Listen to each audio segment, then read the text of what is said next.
Shalom, shalom à l'éternel Jéhovah, notre Dieu, assis sur le trône, seul soit la gloire. Je suis votre homme serviteur, le prophète Jérémie Naoum. Ce n'est pas moi qui convainc, c'est le Saint-Esprit qui convainc.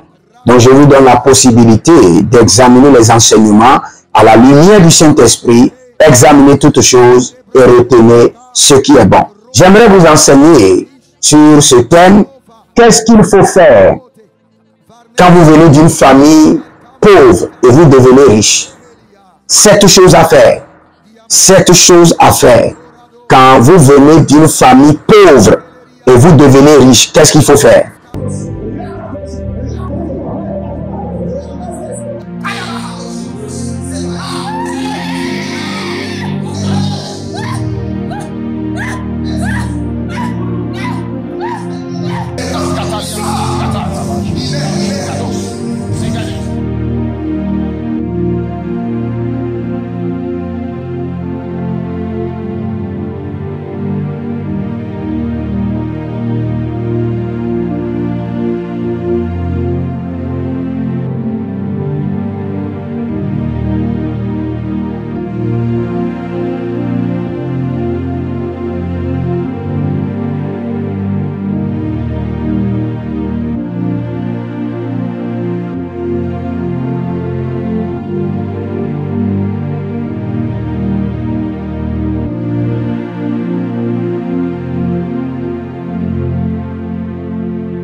Écoutez-moi très bien.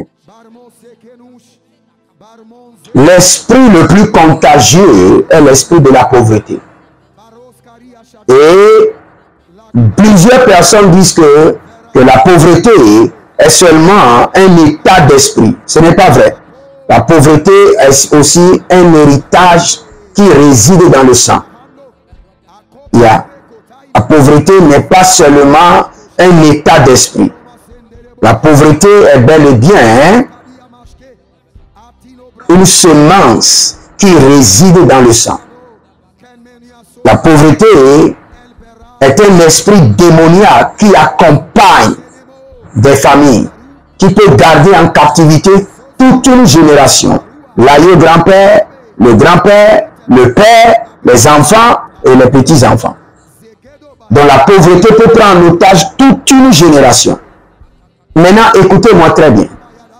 Vous voici issus d'une famille pauvre.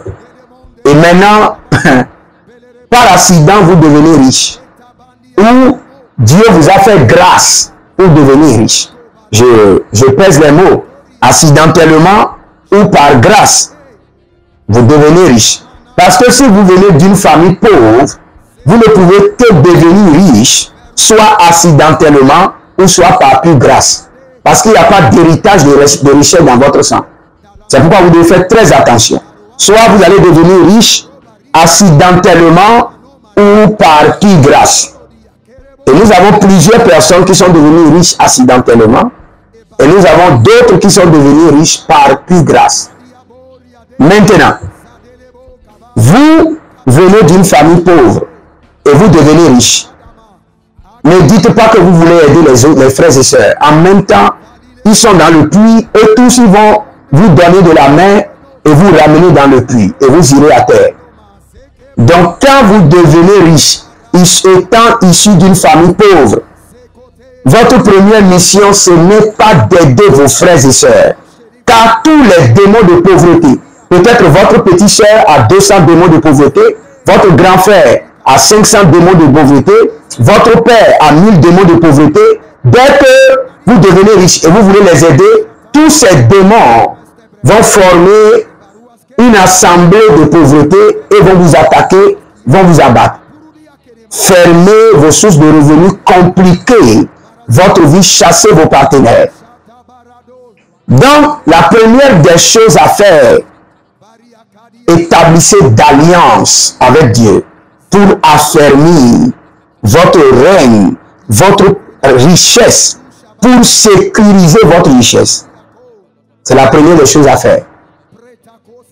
Une alliance pour sécuriser vos entreprises, votre richesse contre les tragédies, les attaques, sécuriser vos partenaires d'affaires, sécuriser votre position, sécuriser vos sources de revenus par une alliance. Parce que vous êtes en train d'introduire, de faire obstruction à une loi familiale maléfique. Vous êtes en train d'introduire un autre système dans un modèle familial maléfique. Tous les démons de la famille vont se révolter. Les morts, les vivants, les ancêtres, les idoles, les autels vont se révolter contre vous.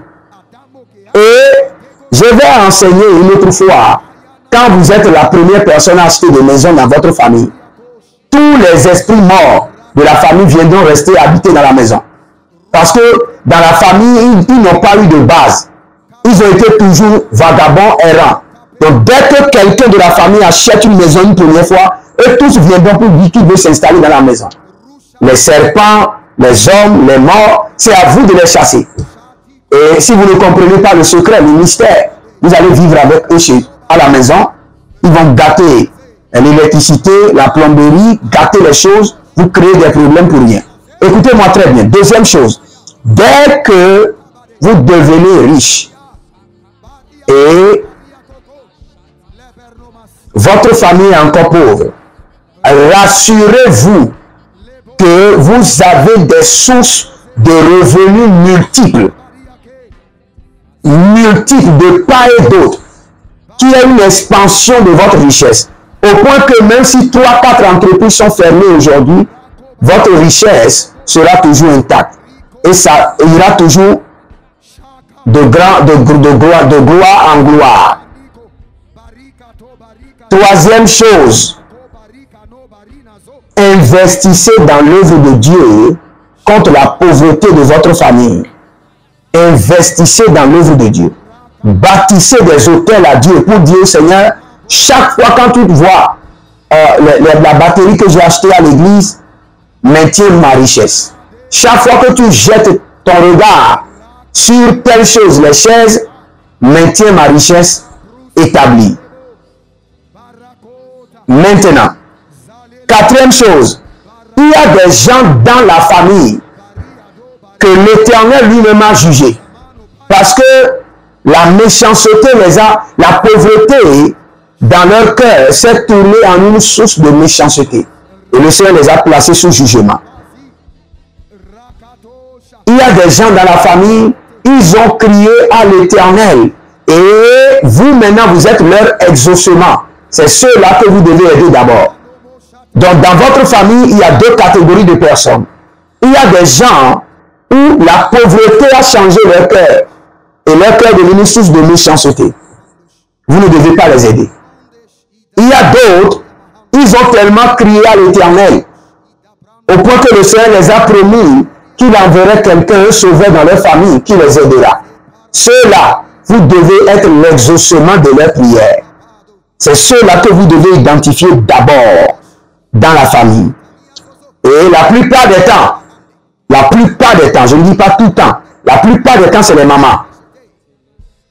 La plupart des temps, c'est les mamans. Votre maman.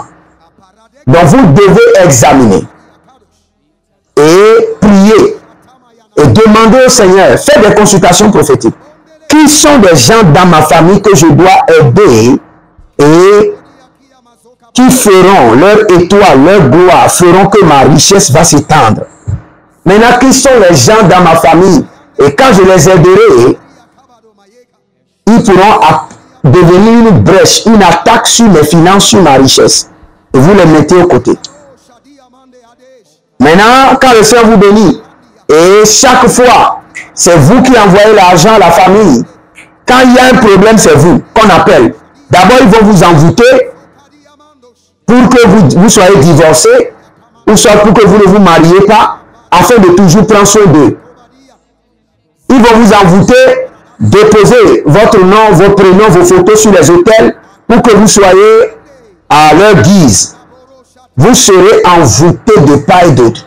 Votre nom sera distribué sur différents types d'hôtels.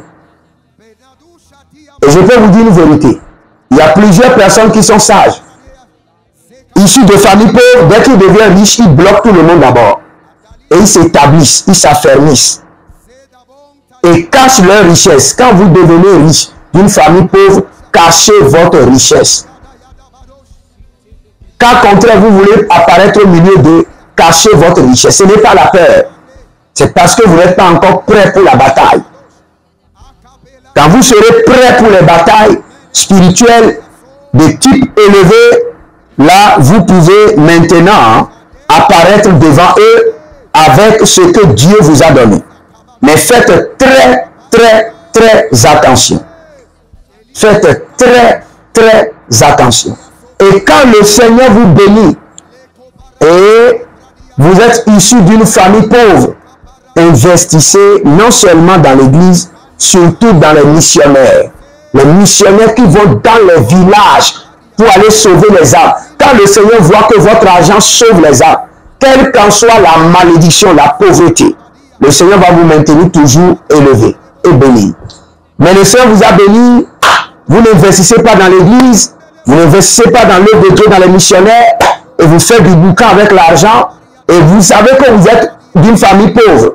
Les réclamations viendront et vont vous ramener à terre. Et cette fois-ci, vous serez liés minimum pendant 4 ans. Minimum. Parce que quand le Seigneur élève quelqu'un et il fait des mystères, des erreurs, et il tombe pour s'élever, minimum 4 ans. Je dis bien minimum. Il y a des gens qui sont condamnés à faire 6 ans, 7 ans, 8 ans, 9 ans, 10 ans. Mais minimum, c'est 4 ans. Si vous repentez vite et vous criez haut et fort à l'Éternel, 4 ans, vous serez restaurés. Donc, si le Seigneur vous a béni et vous venez d'une famille pauvre, ne vous lancez pas rapidement dans les activités comme le transport, les trucs qui peuvent avoir d'accident, les trucs de microfinance. Non. Investissez plus dans les terres. Achetez des terres, construisez, faites la location, investissez plus dans les restaurants, dans la nourriture, des trucs qui amènent les gens à se connecter. Les gens prospères vont se connecter à votre toile pour fertiliser votre toile. Maintenant, si vous êtes dans cette situation où le Seigneur vous a élevé et les attaques familiales ont fait que vous avez chuté, contactez-moi et je prierai pour vous.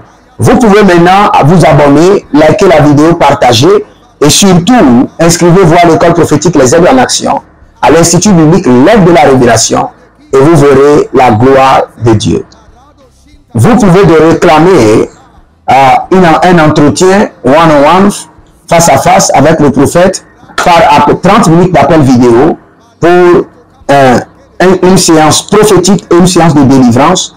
Vous pouvez vous inscrire maintenant pour cela au plus 228 97 16 90 90. Que le Seigneur vous bénisse et qu'il vous garde. Avant de partir, écrivez dans les commentaires: l'Éternel a parlé, l'Éternel a agi. Shalom.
Sors.